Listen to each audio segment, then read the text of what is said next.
Le type d'agriculteur en Creuse qu'on retrouve le plus, ce sont des éleveurs bovins. Il y a quelques céréaliers, mais la plupart du temps, ce sont des éleveurs bovins, donc de type charolais ou limousin. Ils ont besoin d'un bâtiment, tout d'abord pour pouvoir mettre à l'abri tout leur cheptel, parce qu'aujourd'hui, ils ont des bâtiments qui correspondent plus forcément aux besoins au niveau du bien-être animal, et pour aussi se faciliter la vie au niveau du travail. Le bâtiment phare pour l'élevage, c'est un bâtiment qui fait 770 mètres carrés.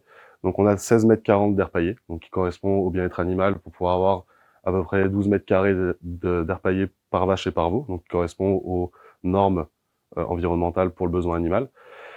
Et on a aussi un couloir de 5 mètres qui permet de pouvoir travailler dans les bonnes conditions et permettre aux agriculteurs de pouvoir avoir un couloir fonctionnel pour pouvoir alimenter les vaches.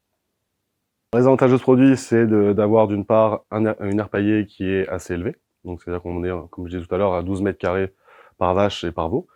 Et d'avoir aussi une partie ventilation au niveau du fêtage. Donc ça aussi, c'est très important de plus en plus pour le bien-être animal, pour pouvoir ventiler les bâtiments, éviter d'avoir des maladies dans ces bâtiments. Donc voilà, pour que ça soit un bâtiment sain.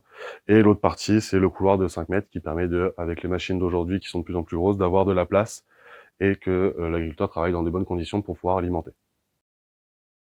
Donc la mise à disposition d'un bâtiment, aujourd'hui, nous, c'est la solution qu'on appelle hébergeur. Donc c'est la solution qui fait que un tiers investisseur investit chez l'agriculteur. Ce tiers investisseur prend en charge fondation, prend l'ossature du bâtiment, la partie centrale photovoltaïque, une partie du raccordement en privé, donc équivalent à 100 mètres, et jusqu'à 10 000 € de raccordement Enedis. Tout ça via un bail emphytéotique de 30 ans. Donc si on souhaite investir, on peut très bien aussi, on propose les deux solutions. Donc après, la partie investissement se fait sur tout l'ensemble du projet. Donc, on parle le client final et donc on l'accompagne au niveau, que ce soit construction du bâtiment, partie photovoltaïque et administratif. La distance idéale aujourd'hui pour un bâtiment de ce type-là, il faut essayer de ne pas dépasser 150 mètres. Pourquoi? Parce qu'au-dessus, les frais de raccordement Enedis vont avoir un fort impact au niveau de la rentabilité.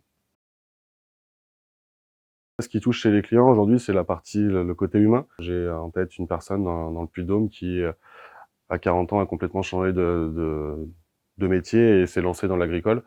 Et aujourd'hui, grâce à nos bâtiments, il a réussi à mettre tout son cheptel à l'abri et permet de pouvoir aujourd'hui développer son activité qui est toute nouvelle. Donc on l'a suivi de A à Z et aujourd'hui, c'est un client qui est aujourd'hui très content du triangle et qui nous fait même de la pub.